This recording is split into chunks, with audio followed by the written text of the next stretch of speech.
प्रदेशाध्यक्ष मोरे साहेबांनी जे आज पत्र काढलेलं आहे त्यामध्ये त्यांनी स्पष्ट उल्लेख केले की 2 तारखेला जे व्हायरल झालेलं पत्र आहे तो फेक आहे आणि काँग्रेसचे सचिव जे महेश देशमुख ज्यांनी मला व्हॉट्सअपला पत्र पाठवलं होतं तो संबंधित पत्र त्यांना विचारणा केल्यानंतर ते म्हणतात की तो पत्र 21 तारखेला काढलेला आहे, त्याचा जावक क्रमांक आहे, तुम्ही प्रदेश कार्यालयामध्ये चौकशी करू शकता. नेमकं काय आहे, नेमकं कुणाचं सत्य आहे? एक वैयक्तिक भूमिका आहे, जे असेल ते चौकशी समोर सांगावं.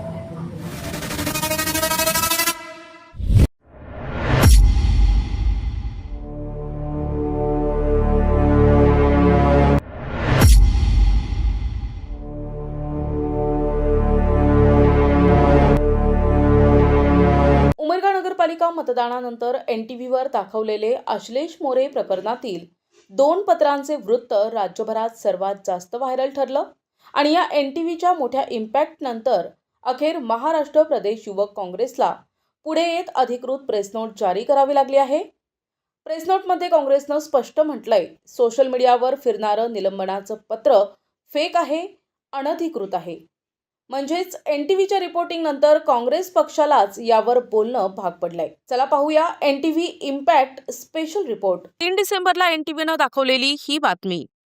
निलंबन की राजीनामा, 2 पत्रांनी काँग्रेसमध्ये खळबळ. ही स्टोरी काही तासातच व्हायरल झाली. जिल्ह्यात, तालुक्यात, शहरात आणि अगदी काँग्रेसच्या आंतरिक गोटातही या 2 पत्रांचा विषय तापला.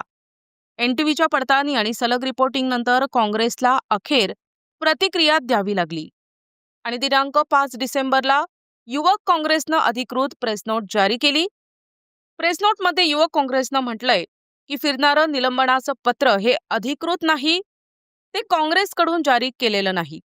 पत्र अनधिकृत असून संघटनात गोंधळ निर्माण करण्याचा प्रयत्न झालाय. फेक माहिती प्रसारित करणाऱ्यांवर चौकशी आणि कारवाई होणार. म्हणजेच पत्र फेक असल्याचा काँग्रेसनं थेट दावा केलाय. NTVच्या सलग रिपोर्टिंगमुळे या प्रकरणाला थेट राज्यस्तरीय गांभीर्य प्राप्त झालंय. आमच्या व्हायरल वृत्तामुळे निर्माण झालेला दबाव आणि चर्चेमुळेच काँग्रेसला अधिकृत स्पष्टीकरण द्यावं लागल्याचं स्पष्ट दिसतंय. पण इथेच खरी कहाणी सुरू होते. उमरग्यात काँग्रेसनं पत्रकार परिषद घेतल्यानंतर ज्यांनी प्रदेशाध्यक्षांच्या स्वाक्षरीचं पत्र NTVला पाठवलं होतं, म्हणजेच युवक काँग्रेसचे राष्ट्रीय सचिव महेश देशमुख, त्यांच्याशी NTVनं संपर्क साधला. त्यांनी आपली भूमिका सांगत त्यांच्याकडील व्हॉट्सअप स्क्रीनशॉट NTVला पाठवले आणि लवकरच युवक जिल्हाध्यक्ष यांच्या बाबतीत खुलासे करणार असंही त्यांनी सांगितलंय. त्यांनी पाठवलेले स्क्रीनशॉट पाहू शकता. त्यात काय दिसतंय? महाराष्ट्र प्रदेश युवक काँग्रेस अध्यक्ष शिवराज मोरे यांचे असिस्टंट यश सुळे यांनीच पत्र महेश देशमुख यांना व्हॉट्सअपद्वारे पाठवलंय आणि त्यानंतर 10 सेकंदांची व्हॉइस कॉलही झाली. NTVच्या हातात हा स्पष्ट पुरावा लागलाय, तुमच्या स्क्रीनवर पाहू शकता. मोठा प्रश्न इथेच निर्माण होतो. एकीकडे हा पत्र प्रदेशाध्यक्ष स्वतः फेक असल्याचं म्हणतायत, पण दुसरीकडे त्यांच्याच कार्यालयातील असिस्टंट युवक काँग्रेसच्या राष्ट्रीय सचिवांना तेच पत्र व्हॉट्सअपने पाठवतात आणि मग तेच पत्र NTV मीडियालाही पुढे जातंय. मग खोटं कोण बोलतंय? पत्र फेक की फेकचं नाटक? हा नेमका प्रकार आहे तरी काय?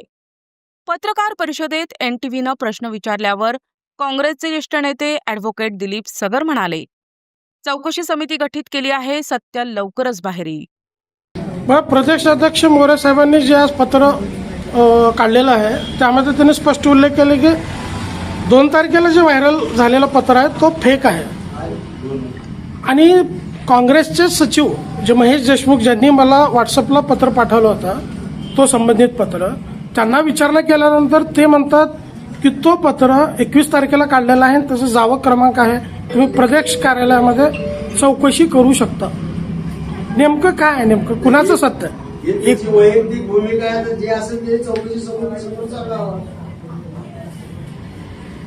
फेक पत्राच्या मागे नेमकं कोण, उद्देश काय आणि चौकशी समिती खरा दोषी शोधणार का, हे प्रश्न अजूनही अनुत्तरित आहेत. NTV या संपूर्ण प्रकरणावर सतत लक्ष ठेवून आहे. प्रतिनिधी सचिन बिद्री, NTV न्यूज मराठी, उमरगा, धाराशिव.